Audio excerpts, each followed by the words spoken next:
우리가 이제 요한계시록 공부 17번째를 하겠습니다. 13장이에요. 일주일에 한 번씩 모여서 요한계시록을 이렇게 차분하게 공부한다는 게 참 귀한 시간입니다. 저에게도 기억이 오래 남을 거예요. 요한계시록은 교회에서도 자주 보지 못하는 않는 그러는 겁니다. 뭔가 우리 현실하고는 거리가 먼 것 같아 보이고요. 또 이상한 숫자들, 또 이상한 그 암호화 같은 것들 나오고 좀 두렵고요. 뭔가 혼날 것 같고 또 음습한 느낌도 들고 그래서 웬만해서는 혼자서 이 요한계시록을 펼쳐들지 않을 겁니다. 여기 요한계시록 혼자서 이거 다 한번 읽어보신 분 계세요? 물론 계시겠죠. 이 성경 전체를 몇 번씩 읽는 분들도 계시니까요. 네, 이거 요한계시록만 놓고 딱 작심하고 읽기가 쉽지 않습니다. 그리고 또 여기에 문제는 기독교 계통에 속하는 수많은 이단들이 다 이 요한계시록에 연루되어 있는 거예요. 여기에는 해석의 가능성이 많이 열려 있어요. 탁탁 떨어지지는 않기 때문에 사이비 이단들이 그들은 주로 직접 계신 뭐 이런 거 얘기하잖아요. 제가 기도 많이 했더니 뭐가 왔더라 이런 식으로 말이죠. 그건 거의 이거는 거짓말이거나 아니면 자기 착각일 수 있습니다. 자기는 정말 진정성 있게 대하더라도 그가 어떤 생각으로 평소에 살았냐, 어떤 교육을 받았냐에 따라서 그것마저도 떠오르는 그것마저도 잘 될 수도 있고 잘못될 수도 있습니다. 요한계시록에서는 특히 이제 그러한 좀 오해될 가능성들이 많이 있어서 사이비 이단들이 이걸 들고 많이 나서기도 합니다. 그리고 또 사이비 이단들이 이거를 들고 나서는 이유가 이거 자체가 해석하는데 여러 가지로 열려 있을 뿐만 아니라 그건 앞에서 얘기한 거고요. 다른 거는 이건 종말을 이야기한다고 생각하기 때문에 그렇습니다. 그러니까 그 마지막에 대한 그러한 어떤 두려움, 심판, 구원 이런 어떤 그런 것에 사람들이 호기심이 있지 않겠습니까? 네, 종교적인 호기심이라고 하더라도요.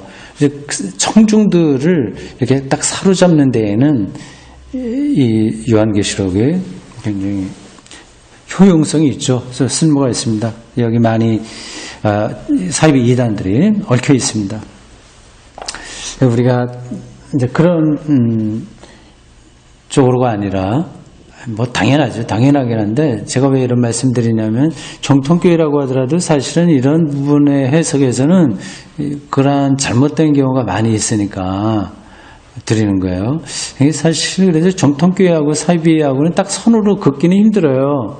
그런 문제가 있으니까 이제 어떤 그 교단에서 이단 이렇게 심판위원회 이런 데서 결정해서 그렇게 하거나 사회적인 문제를 일으키기 때문에 그렇게 하기도 하지만 또 신앙적인 내용으로 들어가 보면 겹쳐 있습니다. 사실은 많은 부분에서 그래요. 자, 요한계시록 오늘 13장입니다. 집에서 몇 번 읽고 준비하면서 참 재미있다 이렇게 느꼈습니다. 여러분들이 쭉 가지고 공부하면서 느꼈겠습니다만은 요한계시록이 생각보다 전체적으로 밝죠? 이게 크게 어둡거나 이상하거나 그렇게 느껴지지 않죠? 네, 그렇습니다. 다른 성경과 마찬가지의 초기 기독교의 신앙을 좀 다른 방식으로, 문학적으로 좀 특별한 방식으로 서술하고 있을 뿐이지 이건 데살로니가 전서나 후서를 읽는 거와 다를 게 하나도 없습니다. 12장부터 14장까지가 좀 중간에 특별하게 들어온 장이에요. 그건 마지막에 일어날 일에 대한 드라마, 일종의 종말 드라마를 이렇게 상징적으로 표현한 겁니다. 그리고 그게 끝나면 이제 다시 그 일곱 대접 그런 얘기 나와요. 일곱 나팔, 일곱 접시 이런 것처럼 그런 게 이렇게 쭉 진행이 됩니다. 거기 이제 12장부터 14장까지는 좀 다른 단락으로 마지막 드라마에 대한 설명입니다. 우리가 그 단락에서 두 번째 13장을 봅니다. 다음 주까지 보면 그게 끝나게 되겠어요. 13장 성경을 우선 같이 읽겠습니다. 1절부터 18절까지입니다. 여기에도 12장에서 보듯이 12장에는 붉은 용이 나오죠. 여기도 그 짐승들이 많이 나옵니다. 그러니까 하나의 상징이니까 그런 쪽으로 잘 좀 생각을 하시면서 읽으시기 바랍니다. 짐승, 악한 어떤 것을 가리키는 거예요. 교독하겠습니다.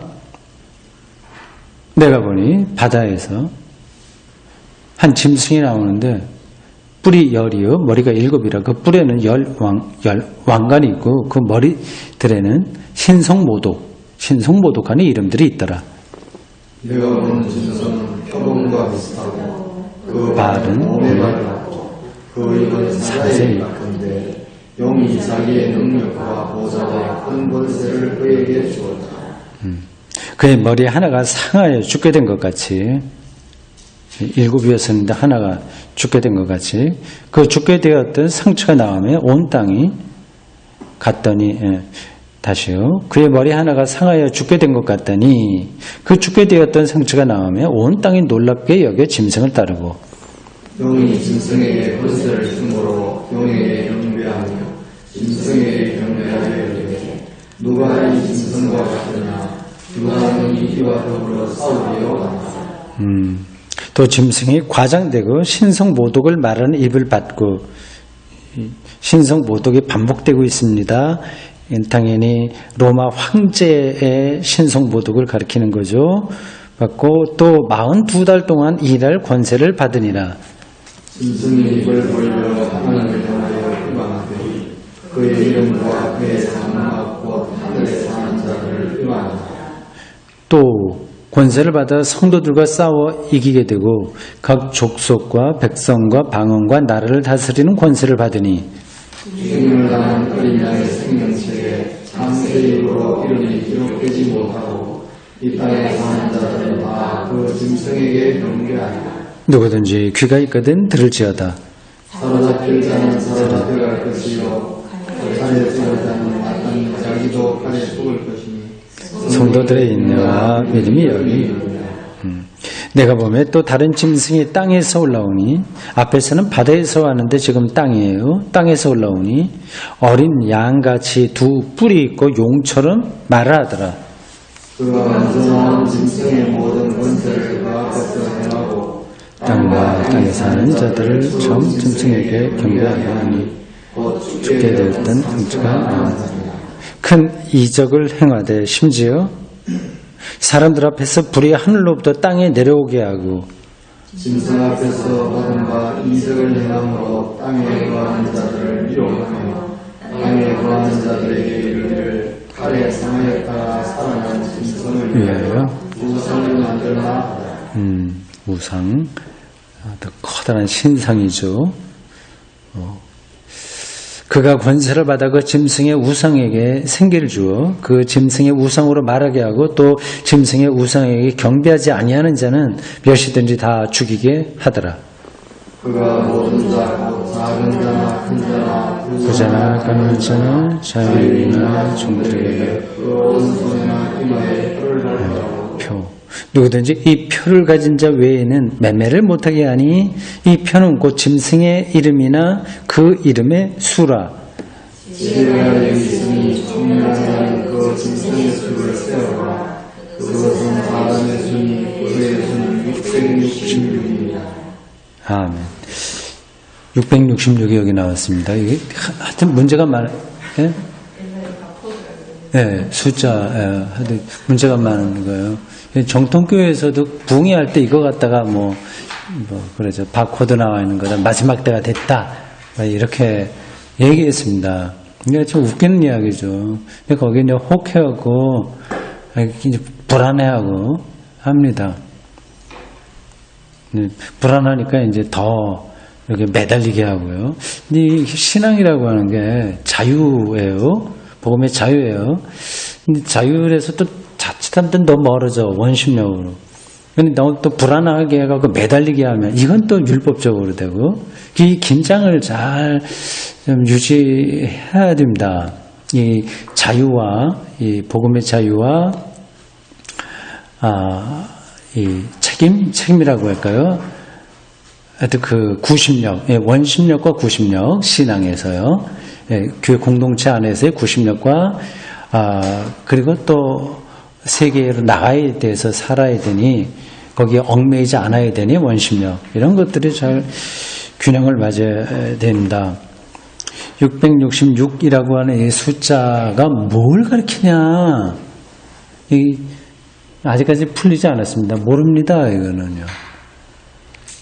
가장 일반적인 거로 얘기한다면,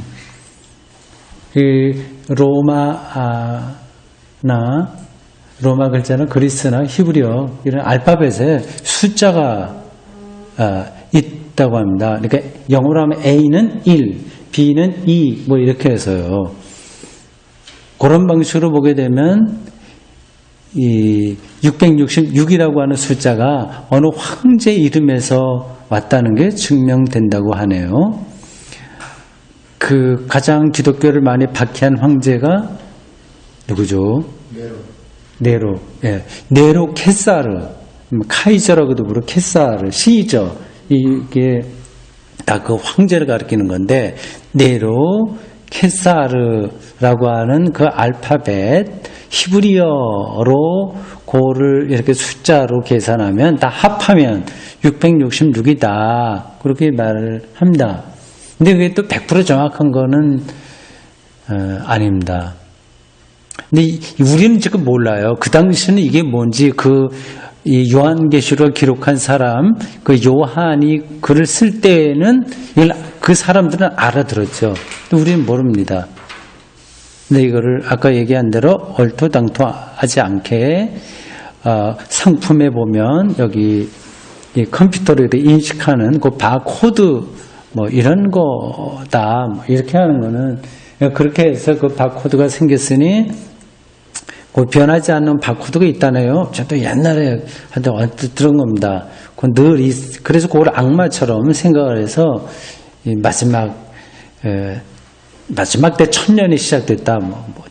그럼 후천년설인가? 하여튼 천년왕국설 이런 거하고 연관시켜서 설명했습니다. 근데 여기서 그 666이라고 하는 숫자는 그렇게 중요한 거 아니고요. 여기 이 숫자를 받은 사람들이 누구냐가 중요한 겁니다. 보십시오. 우리가 지금 성경을 거꾸로 보네요. 이미 말이 나와서 그렇습니다. 거기에 16절부터 18절까지 나와 있습니다. 모든 자, 작은 자나 큰 자나 부자나 가난한 자나 어떤 사람이나 다 오른손이나 이마에 표를 받겠다. 이것도 뭐냐는 아직 다 우리가 좀 알지 못합니다. 그게 지금도 이제 문신 같은 거 하잖아요. 문신 특별하게 이마나 아니면 손이나 그런데 하는 거 그걸 가르칠 수도 있고 아니면 로마에서 발행한 화폐 거기에는 이제 화폐 말이죠. 동전으로 된 화폐에 도미티아누스 황제가 신이다 그런 걸 새겨놓는 거예요. 그 동전에다가 이제 기독교인들은 그걸 도저히 가질 수가 없는 거죠. 이게 도미티아누스 황제 이 사람도 굉장히 기독교를 박해한 사람인데요. 전제군주고요. 요게 요한계시록이 기록될 때가 바로 도미티안 황제가 그 전제 통치를 하고 많은 순교자를 나게 하고 했던 그 시절과 겹쳐요. 그게 한 지 얼마 되지 않은 때입니다.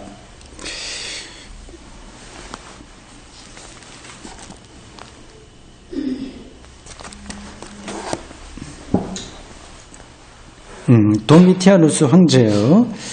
그 사람에 대해서 제가 잠깐 찾아봤는데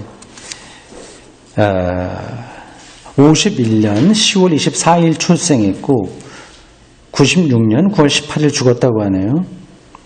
그러니까 45살 살았습니다.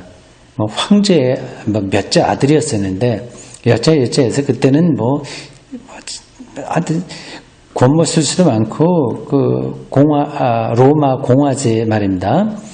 이게 황제가 자기 아들에게 무조건 물려줄 수가 없습니다. 원로원에서 다시 뽑아야 돼요. 그러니까 그 권모쓸 수 있고 서로 살해하고 그런 일들이 많이 벌어졌습니다. 이 도미티아누스가 81년에서 96년 동안 재회를 했습니다. 근데 굉장히 이 전제 군주로 이름이 알려졌어요. 그 사람 이름을 어떻게 불렀냐 하면 그 황제가 된 다음에 자기를 어떤 이름으로 불렀냐 하는 것을 결정합니다. 다 달라요. 이렇게 나와 있습니다. 그 라틴어죠. 임페라토, 뭐 황제란 뜻이죠. 임페라토도요. 근데 이건 굉장히 로마 역사에서 굉장히 복잡한 겁니다. 저도 지금 기억을 잘 못하기 때문에 정확하게 말씀드릴 수 없습니다. 그 뭐지? 일본 어떤 그 작가가 로마 이야기를 여러 권으로 쓴 책이 있는데요. 혹시 기억하시는 분 계세요? 뭐죠? 일본 여자 누구죠? 그래서 로마 이야기, 로마인 이야기네요. 로마인 이야기. 15권짜리인가 이렇게 됐습니다. 저도 거기서 한 7, 8권 정도 읽었습니다. 처음에 로마가 어떻게 시작됐느냐로 쭉 나와서 시오노 나나미 맞네요. 우리나라에도 몇 번 왔습니다. 하도 우리나라에서 책이 많이 팔리니까 이상해요. 우리나라 책 읽기 방향이 그 저자의 나라보다도 우리가 더 많이 그 사람의 책을 읽는 경우가 제법 있습니다. 이상하잖아요. 원래는 그 나라에서 많이 하고 이제 외국에 오게 되면 조금 약간 따라가게 되는데 우리가 그러지 않는 경우도 제법 많아요. 이 책도 아마 우리나라에서 무지하게 많이 팔렸을 겁니다. 그러니까 우리한테 좋은 뜻으로 제가 드리는 거예요. 그런 열정도 있으니까요. 근데 우리 쏠림의 그러한 좀 정서 이런 게 있어서 이거 좋다 그러면 막 가는 게 있습니다. 아니 로마인 이야기 무지하게 우리나라에서 많이 팔려서 이 여자가 몇 번이나 왔습니다. 책은 재밌게 잘 썼어요. 그리고 자기네 나라보다 우리나라에서 더 많이 유명하고 잘 팔린 책이 가장 대표적인 게 프랑스 그 개미, 신, 인간 이런 것은 베르나르인가? 어떤 게 앞편인지 모르겠습니다. 그 사람이에요. 나이는 얼마 안 됐어요, 그 사람. 그 사람 책은 프랑스보다 우리나라에서 더 많이 팔렸습니다. 그러면 지금 확실히가 예민이라는 말이죠. 그게 또 그쪽으로 가서만 연결이 되나요? 이 황제에 붙이는 호칭이 여러 가지가 있어요. 각각 다 달라요. 이 도미티안 이 사람은 기독교하고 굉장히 깊숙이 연관된 사람이라서 이걸 찾아봤습니다. 임페라토어, 케자르 벌써 2개가 들어갔죠? 임페라토어, 케자르 시저라는 거예요. 카이저, 케자르, 아우스투스, 도미티아누스 이렇게 4가지 단어로 자기를 부르게 했습니다. 그러니까 그 위대했던 황제들의 호칭들에서 좋은 것만 다 따온 거죠. 임페라토, 케사르, 아우스투스, 도미티아누스 요 맨 뒤에 있는 거는 이제 자기 이름이 들어간 거고요. 이럴 때였어요. 그러니까 그러한 화폐 동전을 갖고 좀 독실한 기독교인들은 그거를 사용하기가 좀 불편한 겁니다. 이게 그걸 가르칠 수도 있다고 하는 거예요. 그러니까 동전은 손에 쥐어야 되잖아요. 그러니까 그걸 표다 생각을 하는 거죠. 그래서 17절 보십시오. 누구든지 이 표를 가진 자 외에는 매매를 못하게 하니. 그러니까 돈이 없으면 살 수도 없으니까요. 그런 쪽으로도 우리가 좀 볼 수 있지 않냐 하는 겁니다. 근데 100% 어떤 건지는 사실은 우리는 좀 모릅니다. 하여튼 그 당시에 그 기독교인들이 상당히 어려운 상황에서 신앙생활을 했는데, 유독히 여기 표를 가진 사람만 사회생활을 일반적으로 할 수 있게 됐다. 근데 숫자를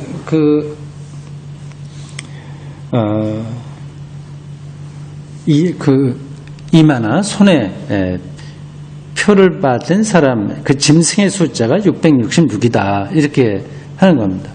그러니까 우리가 이제 어렴풋이만 따라가지, 어떤 건지 정확하게 모르겠습니다. 아주 굉장히, 이 당시에는 기독교인으로서 살기가 힘들었다, 버티기 힘들었다, 그것만은 확실한 것 같습니다.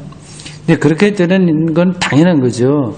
로마 황제를 절대화해야 됩니다. 자기들이 그 황제가 절대적이지 않다고 하는 건 당연히 알죠. 이건 정치 이데올로기입니다. 로마의 평화를 위해서 그들은 그렇게 할 수밖에 없었습니다. 로마의 평화, 팍스 로마나, 그를 위해서 어떤 구심점을 삼아야 되는데 그것은 황제를 신성화하는 거예요. 그래서 신성모독이라고 하는 단어가 앞에서도 몇 번 나왔죠. 그걸 얘기합니다. 국가 이데올로기예요. 특별히 이상한 악마다, 귀신이다, 용이다, 이상한 쪽으로 생각하지 마시고 하나님의 절대성을 상대화시키는 이 세상의 모든 이데올로기들, 그걸 가르쳐서 붉은 용 혹은 짐승 이렇게 표현한 겁니다. 그러니까 만약에 오늘날 이 자본주의가 절대화된다면 그게 바로 붉은 용이고 짐승이죠. 그러니까 우리가 볼 때는 이게 정말 이상한 세력이다 생각할지 모르지만 당시에는 이 로마 황제의 절대화가 굉장히 세련된 국가 통치 이념이었어요. 그래서 그런 게 세워지면 다 글로 가려고 했습니다. 그래서 거기서 공무원도 되고 장군도 되고 그런 거 아니겠습니까? 지금 우리가 자본주의 체제에서 수능 시험 잘 보고 학력 높고 사회에 들어가서 높은 자리 그거 차지하는 거와 마찬가지죠. 근데 그런 것이 없으면 또 사회가 돌아가진 않는 거죠. 문제는 그게 절대화돼 갖고 하나님 신앙마저 상대화되는 그 상황이 로마 시대 때는 있었죠. 아직 기독교가 힘을 얻지 못했을 때이기 때문에 그렇습니다.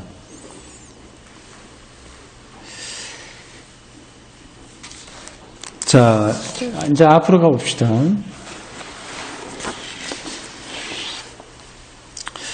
13장에는 두 가지가 나옵니다. 전체적으로 보면 그렇습니다. 하나는 적그리스도이고 다른 하나는 거짓 선지자입니다. 1절부터 10절까지가 적그리스도예요. 11절부터 18절까지는 거짓 선지자에 대한 이야기입니다. 거짓 선지자는 내부에 있는 거고 적그리스도는 밖에 있는 거죠. 그냥 거칠게 나누면 그렇습니다. 이제 적그리스도는 로마 황제가 대표하는 거고요. 이 거짓 선지자는 그 내부에서 우리 황제 좀 섬겨도 돼. 괜찮아. 그래도 우린 신앙자를 지킬 수 있어. 이렇게 타협하게 하는 그러한 선생들이죠. 그들이 그 당시에 많이 있었습니다. 그러니까 선지자는 늘 순전한 하나님의 말씀을 받는 사람들은 아니에요. 자기들이 받는다고 하지만 다른 걸 받을 수도 있습니다. 그래서 거짓 선지자는 구약에도 숱하게 나오죠. 다 걸쳐져 있습니다.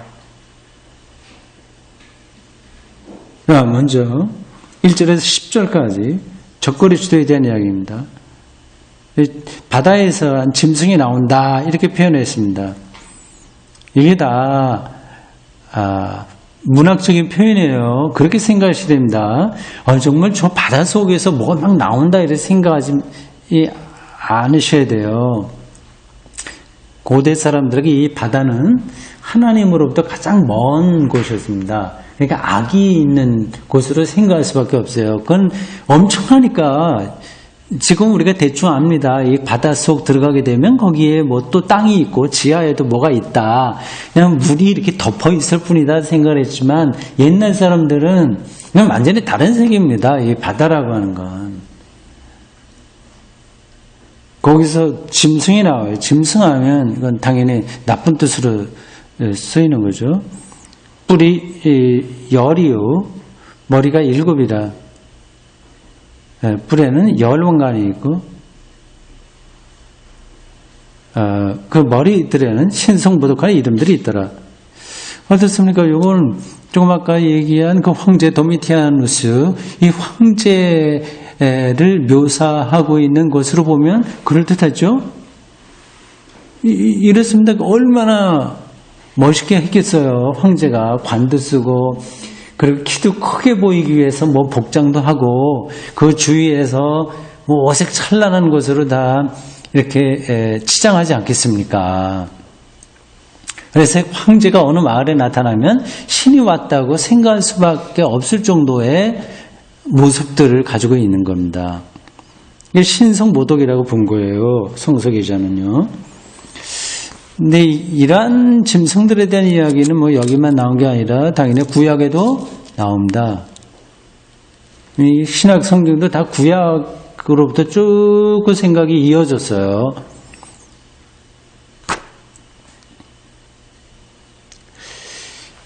다니엘 7장 3절 한번 보십시오. 다니엘 지난번에 우리가 공부한 12소의 연서 바로 앞에 있는 게 다니엘입니다.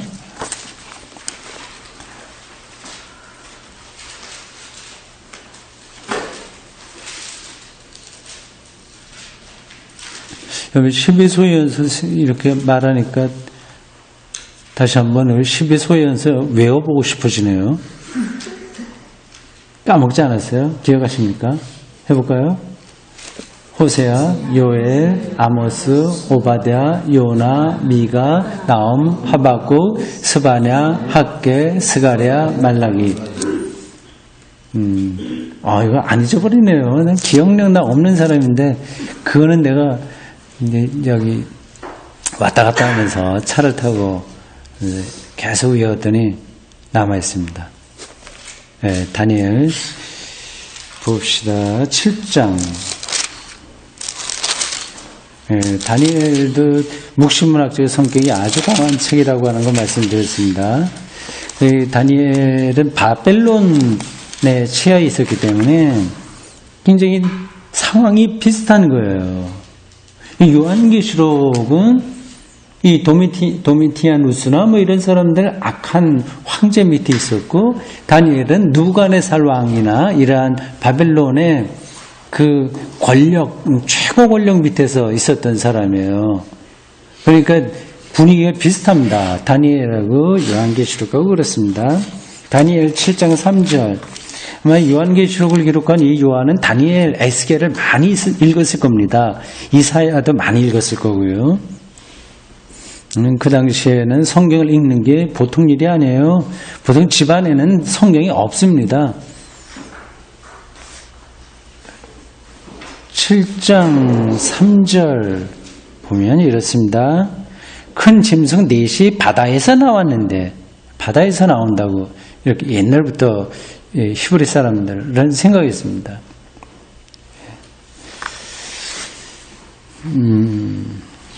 이렇게 짐승 아주 정말 용맹스럽고 포악한 그 짐승에 대한 묘사가 구약에 제법 여러 군데 나와요. 한 군데만 더 찾아보겠습니다. 욥기 40장. 욥기도 우리가 공부를 했죠. 욥기 40장 15절입니다. 네, 욥기도 공부했고 시편도 했고요.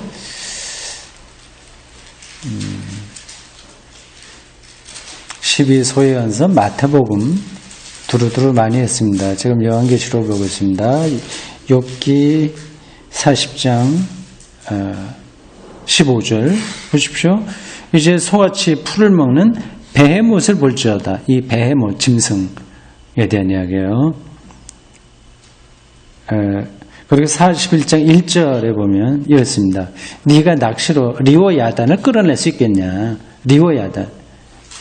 베헤못이나 리워야단 이게 다 요한계시록 기자가 기록하고 있는 바다에서 나오는 어떤 짐승 이런 거하고 연결이 됩니다. 거기 1절에 신성모독하는 이름들이 있더라 돼 있죠. 황제 숭배예요. 가장 존엄한 사람으로 만들어 놓는 것 이게 신성모독이다. 인간들 다 죽고 피조물에 불과한데 그걸 절대화하니까 기독교인들은 거기에 저항이 있습니다. 이제 그러다 처음엔 그랬는데 나중에는 이제 로마 황제하고 좀 친하게 지내게 됐죠. 콘스탄티누스 황제죠. 아우구스티누스는 이제 처음 로마를 세운 사람이고요. 콘스탄티노플의 동로마 수도를 세우고 콘스탄티노플이요. 터키하고 그리스 사이에 있는 유명한 도시죠. 그때부터 이제 기독교하고 로마가 가까워졌습니다. 신성모독하는 이름들을 지적하고 있습니다. 2절 짐승의 형태가 묘사되어 있습니다. 표범 비슷하고 발은 고음이고 사제입이 가장 강한가 보죠. 근데 요 짐승은 12장에 나와 있는 붉은 용으로부터 어떤 거를 전수받은 존재예요. 능력과 보좌와 큰 권세를 그에게 주었더라 는 거죠. 그러니까 황제가 이제 이어져서 누구 나왔다가 또 이제 사오거나 죽거나 이래서 또 이제 황제가 나오고 그럼 그 황제의 권력이 계속 이어지는 거 이런 거를 염두에 두고 기록했습니다. 3절 여기 머리가 이제 7개라고 했는데 원래 이제 7이라고 하는 숫자는 성수에서 볼 때 좋습니까? 나쁩니까? 좋은 거예요. 사실 좋잖아요. 근데 여기서는 좀 나쁘게 나온 거죠. 그러니까 전반적으로는 어떤 숫자의 의미가 있지만 꼭 절대적인 건 아니다. 그쪽 지방에서는 숫자를 싫어하는 거예요. 이쪽에서만? 네. 우리 예배에서 요한계시록 여기를 보는 데서만? 글쎄, 그럴지도 모르죠. 그렇게 됐더라도 이걸 기록한 사람이 요한이니까 그 히브리 그 전통에서 7을 좋은 숫자로 이렇게 썼어야죠. 그리고 앞에는 이제 7은 다 좋은 걸로 나와요. 되게 다. 7교회 이거 접시나 이런 것들도 다 7이 좋은 걸로 나오고 있습니다. 3절에 보면 하나가 죽었다 상에서 죽게 되었는데 다시 또 살아나서 상처가 나서 온 땅이 놀랍게 여겨 짐승을 따르고 그러니까 이 황제들이 암살당해서 죽을 뻔하다가 다시 살고 이런 것들 염두에 두고 여기 기록한 거로 저는 보입니다. 근데 100% 어떤 거라고 말하기는 힘들어요. 근데 분명한 건 이겁니다. 여기 짐승으로 묘사된 것들은 인간을 절대화한 어떤 우상 숭배입니다. 그러니까 그 당시에 가장 절대적인 존재가 로마 황제니까 그건 짐승은 당연히 로마 황제를 가리킨다. 그건 분명한 거죠.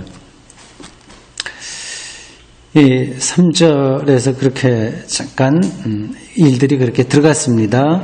온 땅이 놀랍게 여기서 짐승을 또 따랐다. 황제 죽었으면 좋겠어. 원성을 하더라도 뭐 거의 죽었다가 또 다시 살아나면, 거의 죽을 뽕에 걸려서 살아나면 어쩔 수 없이 또 따라야 되는 거 아니겠습니까? 4절, 용이 짐승에게 권세를 주므로, 권력이죠. 권력이 이양되는 거죠. 또 용에게 경배하고, 용과 짐승이 좀 이렇게 엇갈려서 나오고 있어요. 먼저 용이 나오고 그 다음에 또 짐승이 나오는데 뭐 거의 뭐 비슷한 이야기입니다. 서로 절대 권력을 주고받고 하는 것을 이렇게 그림처럼 설명하고 있습니다. 짐승에게 경배하여 이르되 누가 이 짐승과 같으냐, 누가 능히 이와 더불어 싸우리요 하더라. 이 짐승과 용을 절대화하는 표현입니다.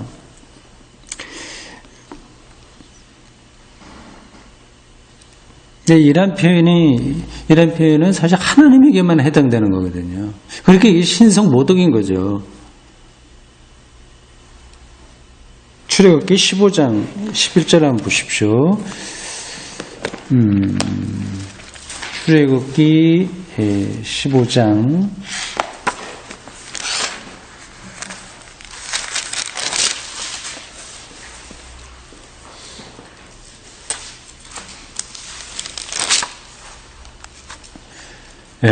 홍해를 건넌 다음에 부른 승리의 하나님 찬양입니다. 그게 출애굽기 15장에 2번 나와요. 하나는 모세의 노래로 나오고, 다음 19절부터는 미리암의 노래로 나옵니다. 미리암은 모세의 누나예요. 이 성서학자들의 연구에 따르면 이 미리암의 이 노래, 짧은 노래가 더 오래된 거다. 이스라엘의 오래된 아주 옛날에 있었던 그런 거고, 모세의 노래는 그 후에 이 미리암의 노래에 덧붙여진 거다. 이렇게 보고 있습니다. 그걸 어떻게 아냐? 그거는 이렇게 전문적으로 따라가서 연구해 보면 그게 밝혀집니다. 여기 11절, 15장 11절 보십시오. 여호와여, 신중에서 주와 같은 자가 누구이니까? 주와 같이 거룩함으로 영광스러우며 찬송할 만한 위엄이 있으며 기이한 일을 행하는 자가 누구니까? 하나님에게만 묘사되는 표현인 거예요. 요게 이제 다시 돌아와서 요한계시록 13장 4절에 보면 여기에 그게 표현되어 있는 거죠. 그 요한이 그걸 이제 염두에 두고 이렇게 기록한 겁니다. 그러니까 그게 잘 알려져 있었던 하나의 정형구라고 할 수 있습니다. 누가 이 짐승과 같으냐? 누가 능히 이와 더불어 싸우리요? 이렇게 표현되는 거죠. 그러니까 여기서 계속해서 하나님과 이 로마 황제의 절대권, 이게 계속 대립하고 있어요.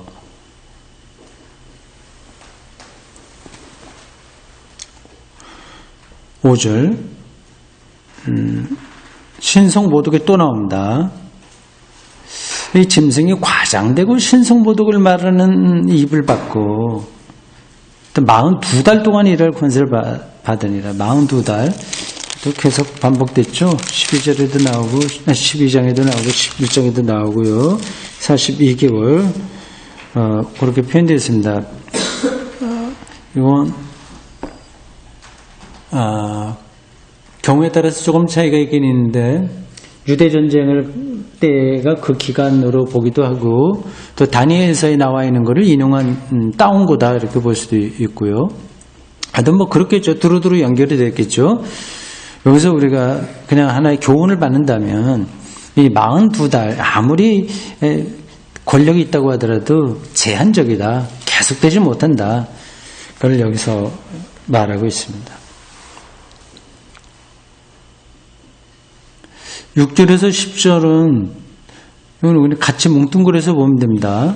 이건 약간 그 성서 주석학자들의 설명에 따르면 나중에 보충되기도 하고 약간 앞뒤 두서가 이렇게 조금 잘 맞지 않는다 그렇게 말하고 있네요.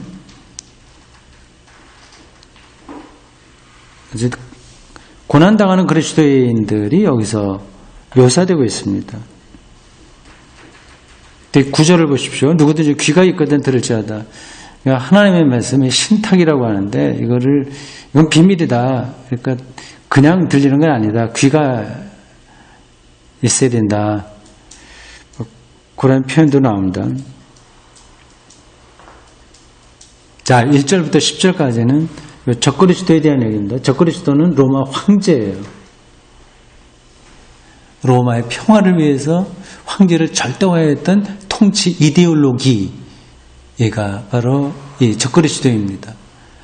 팍스 로마나, 로마의 평화를 위해서 이 말은 로마의 체제와 질서를 보편적인 진리로 확장시키는 거죠. 그래서 그것만 잘 따라주면 뭐 다른 종교적인 차이는 관용으로 받아 주었습니다. 저희 기독교인들은 그거를 받아들이지 않고 계속해서 거부했죠. 그래서 순교자까지 나오게 됐습니다.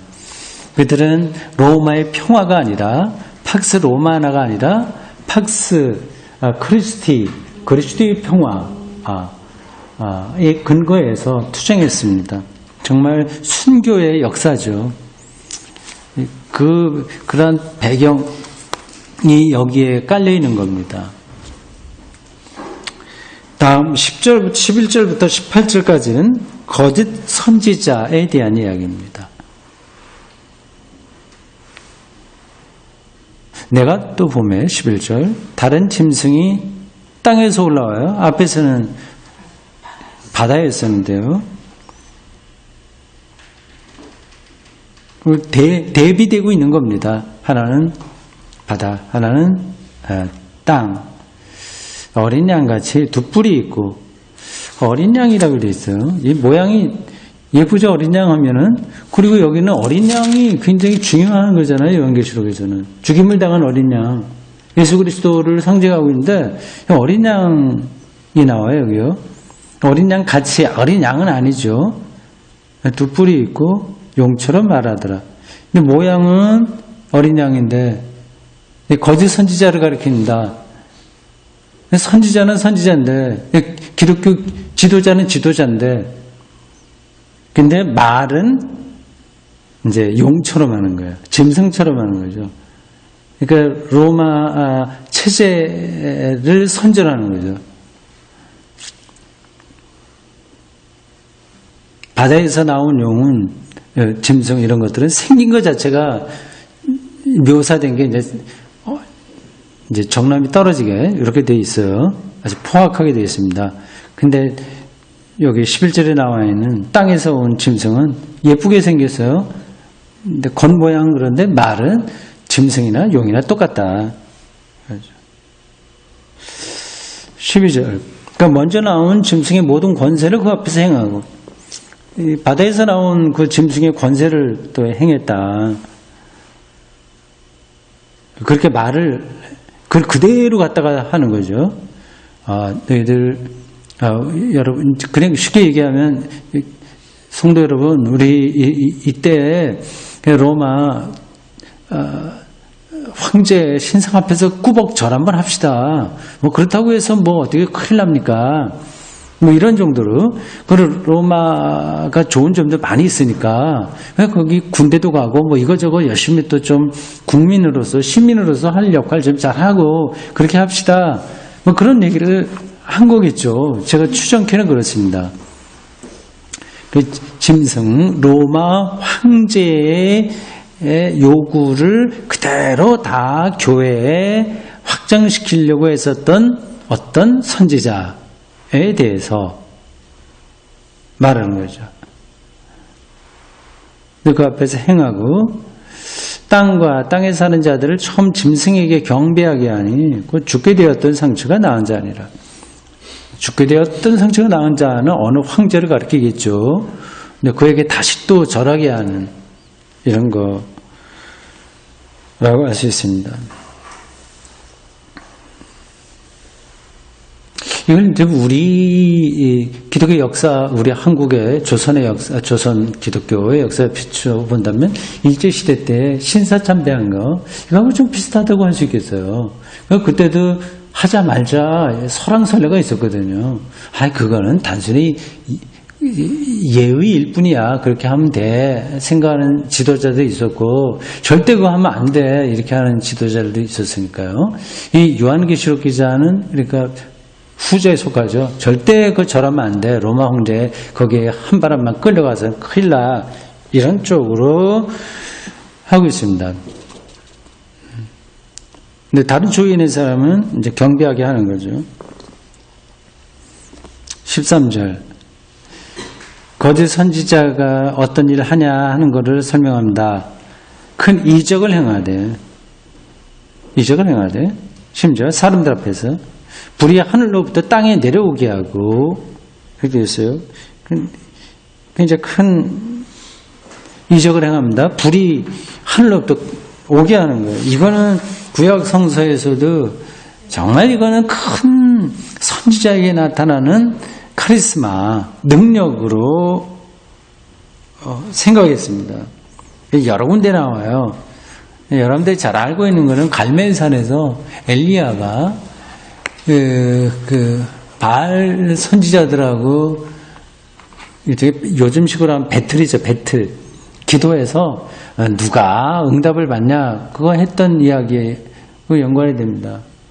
하늘에 불이 와서 그 도랑에 있던 물까지 다 사그리 말려버린 그런 사건이죠. 갈멜산 사건입니다. 열왕기상 18장 20절에서 40절입니다. 흥미진진한 이야기예요. 적그리스도 사입이 거짓 선지자들도 그러한 능력은 행한다는 거죠. 그런 능력을 보임으로써 오히려 미혹하는 거죠. 14절 보십시오.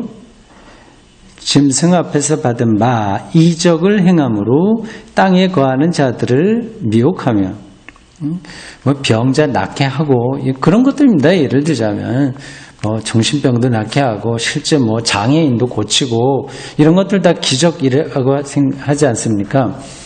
예수님에게서도 그런 일들은 많이 나타났습니다. 그거는 다른 거짓 선지자들에게도 나타납니다. 그래서 거기에 이제 정신이 똑바로 되지 않은 사람들은 혹하게 되는 거죠. 이런 위험성은 계속 많이 있었습니다. 한 군데 찾아봐야 되겠네요. 이게 중요하니까요. 신명기 13장 보십시오.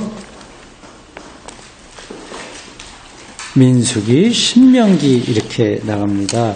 13장을 보십시오.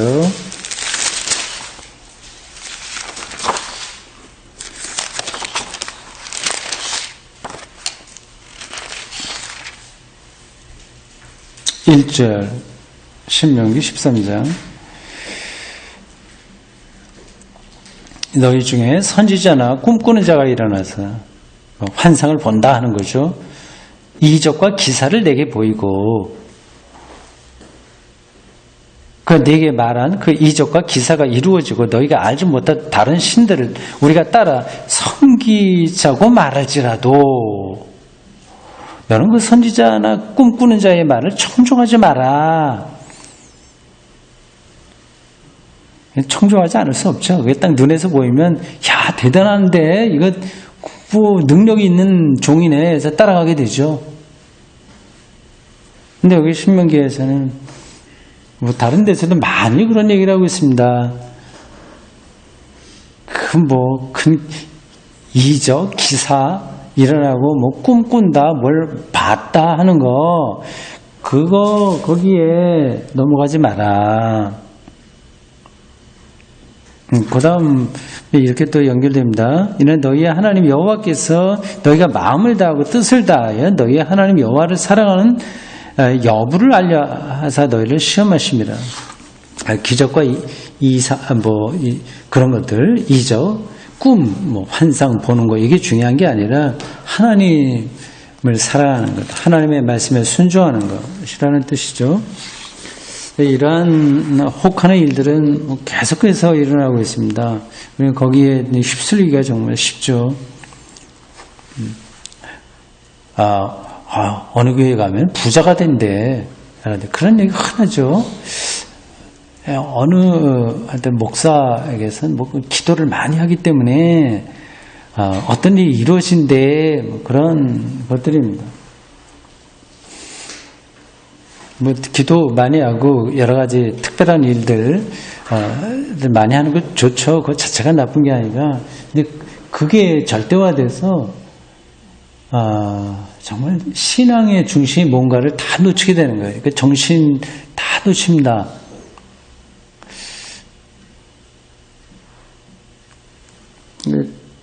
목요일날 어떤 특강 것 때문에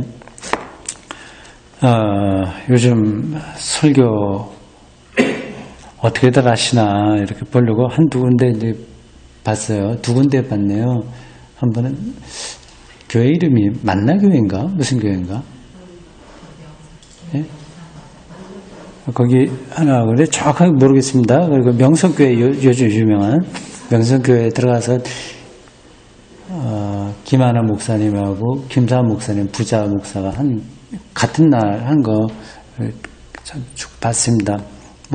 김하나 목사 그분은 젊은 목사가 똑똑해 보여요. 그리고 말도 허투루 나가지 않고 반듯하게 내가 보기에는 하는 것 같습니다. 아들이 훨씬 나아요. 일단 능력만 본다면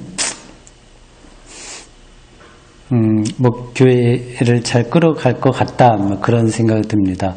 그 개인이 그렇다고 하더라도 교회의 법 자체를 이제 파괴한 거니까 이건 용납이 안 되는 건데, 이런 방식으로 하지 말았어야지. 자기 아들을 더 사랑하는 건 텐데 좀 아까워요. 이런 구설수에 오르게 되면 이건 계속 그 젊은 친구를 따라가게 되거든요. 그렇게 하지 않아도 목회를 잘할 것 같은데, 새 노래 명성교회인가 거기 담임 목사로 있었으니까 그 교회에서 하면 훨씬 나았을 것 같은데 왜 그런 쪽으로 놨는지 참 안타깝네요.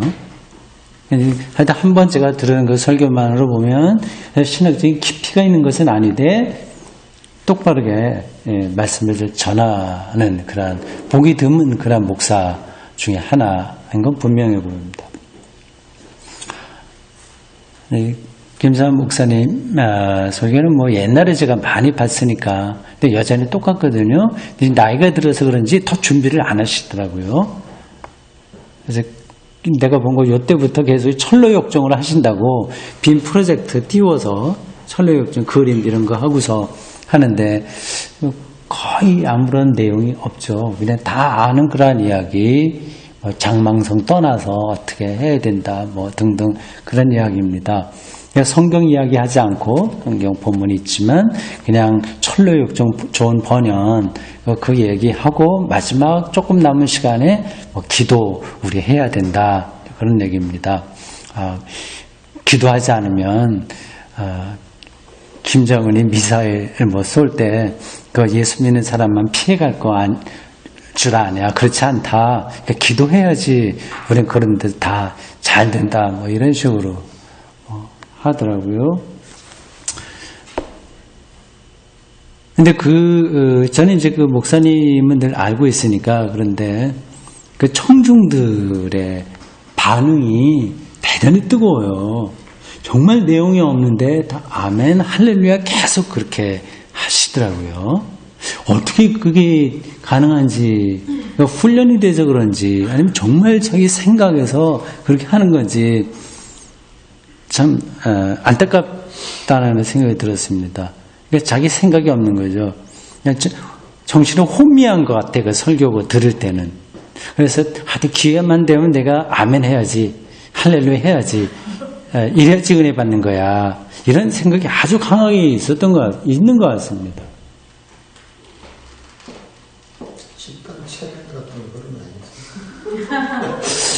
여기 본문에서 그 기적 행하고 이적 보이고 하는데 혹하지 마라 하는 그런 거잖아요.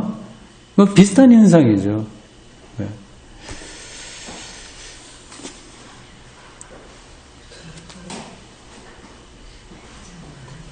15절. 그 권세를 받아 그 짐승의 우상에게 생기를 주어 그 짐승의 우상으로 이 우상 이거 14절 후반절부터 나오는데 황제의 신상입니다. 커다랗게 서 있는 상, 동상이 뭐라고 부르는 입상이라고 하는데 정확한 표현인지 모르겠습니다. 그런 거 세워놓고 이제 거기 가서 절하게 하는 거죠. 다니엘도 그런 일이 있었죠. 느부갓네살 커다랗게 세워놓고 거기 가서 절해라 하지 않으면 뭐 숯불에다 넣는다 뭐 그런 일들 거의 비슷한 겁니다. 북한 사람들이 아마 그런 상태로 지금 살고 있지 않겠어요? 김일성 이 앞에 가서 이 사람들은 그걸 신처럼 생각하고 와서 저러는 거 아니겠습니까? 그러니까 북한에는 하여튼 좀 불쌍한데 어쨌든 그 전체 체제가 안에 종교 집단처럼 돼 있는 것은 분명합니다. 그냥 안타까운 거죠. 불쌍하기도 하고. 김일성, 김정일, 김정은 대대로 왕조와 같은 상태로 가고 그 곳곳에 그 사람들의 상을 세워놓고 곳곳에 있나요? 김일성 그 여러 곳에 있나요? 한 군데 있나요? 제가 잘 모르겠습니다만은 거기 하여튼 카메라 이런 데 보여주는 거 보면 수백 명이 쫙 몰려와서 그 앞에서 절하고 하는 거 있지 않습니까? 이런 식이죠. 웬만하면 상 같은 걸 세우지 않은 게 좋은데 우리나라에도 박정희 상 세운다 여러 곳에 지금도 이미 서 있다면서요. 근데 여러 군데 자꾸만 세우려고 하는데 그거 왜 그렇게 하는지 모르겠습니다. 이 우상화 작업이라고 했었겠죠.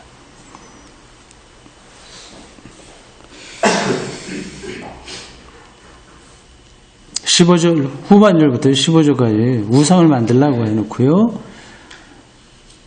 경배하든지 하지 않는 자는 다 죽여라 했습니다. 일본 그 영화 침묵인가요? 사일런스 침묵 거기에 나온 거 비슷한 거죠. 마리아나 예수님 상 그런 거를 판자에 만들어 놓고 땅에 놓은 다음에 기독교인들로 하여금 밟고 지나가라 아니면 밟고 지나가면 살려주고 그렇지 않으면 죽인다 이런 식인 것 같아요. 우상 숭배해라 이러한 어려움 가운데 그들이 있었습니다. 16절부터 18절까지는 거의 인받은 거 666 아까 한 겁니다. 그러니까 그거는 그만두겠습니다. 자 이제 다 됐습니다. 13장까지 했습니다. 13장에는 전체적으로 두 가지다. 1절에서 10절까지는 적그리스도에 대한 이야기 그리고 11절부터 18절까지는 거짓 선지자에 대한 이야기. 그 기독교인이 안팎으로 정말 어려운 시기를 살고 있었다. 그걸 지금 요한이 말하고 있습니다. 기도하겠습니다.